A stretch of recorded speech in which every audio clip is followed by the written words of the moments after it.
بسم اللہ الرحمن الرحیم۔ میرے دوستو،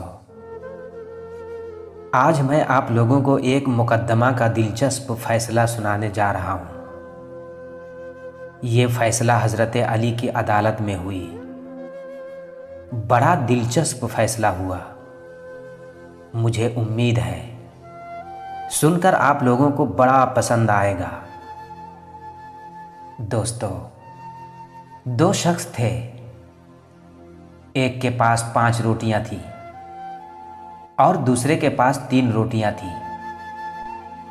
دونوں کھانا کھانے کے لیے ایک جگہ پر بیٹھے تھے کہ اتنے میں ایک تیسرا آدمی بھی آ گیا اور اس نے سلام کیا۔ ان دونوں نے اس کو بھی بیٹھنے کو کہا، چنانچہ وہ بھی کھانے میں شریک ہو گیا۔ جب 8 روٹیاں کھا کر سب فارغ ہو گئے تو اس آدمی نے 8 درہم اپنے حصے کی روٹیوں کی قیمت دے دی اور آگے بڑھ گیا۔ جس شخص کی 5 روٹیاں تھیں اس نے سیدھا حساب یہ کیا کہ اپنی 5 روٹیوں کی قیمت 5 درہم لے لی اور دوسرے کو ان کی 3 روٹیوں کی قیمت 3 درہم دینے چاہے، مگر وہ اس پر راضی نہیں ہوا اور نصف کا مطالبہ کیا۔ اب یہ معاملہ حضرت علی رضی اللہ تعالی عنہ میں پیش ہوا تو دونوں نے اپنا قضیہ پیش کیا۔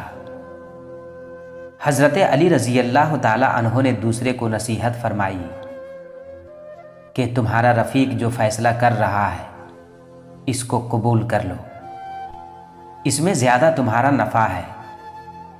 لیکن اس نے کہا کہ حق کے ساتھ جو فیصلہ ہو وہ مجھے منظور ہے۔ حضرت علی رضی اللہ تعالی عنہ نے فرمایا کہ حق تو یہ ہے کہ تم کو صرف 1 درہم اور تمہارے رفیق کو 7 درہم ملنے چاہیے۔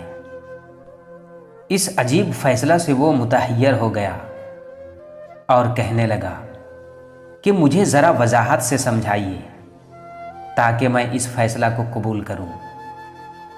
حضرت علی رضی اللہ تعالی عنہ نے فرمایا کہ تم 3 آدمی تھے اور تمہاری 3 روٹیاں تھیں اور تمہارے رفیق کی 5 روٹیاں تھیں۔ دونوں نے برابر کھائی اور ایک تیسرے کو بھی برابر حصہ دیا۔ تمہاری 3 روٹیوں کے حصے 3 جگہ کیے تو 9 ٹکڑے ہوئے۔ تم اپنے 9 ٹکڑوں اور اس کے 15 ٹکڑوں کو جمع کرو تو کل ملا کر 24 ٹکڑے ہوتے ہیں، اور تینوں میں سے ہر ایک نے برابر ٹکڑے کھائے تو فی کس 8 ٹکڑے ہوتے ہیں۔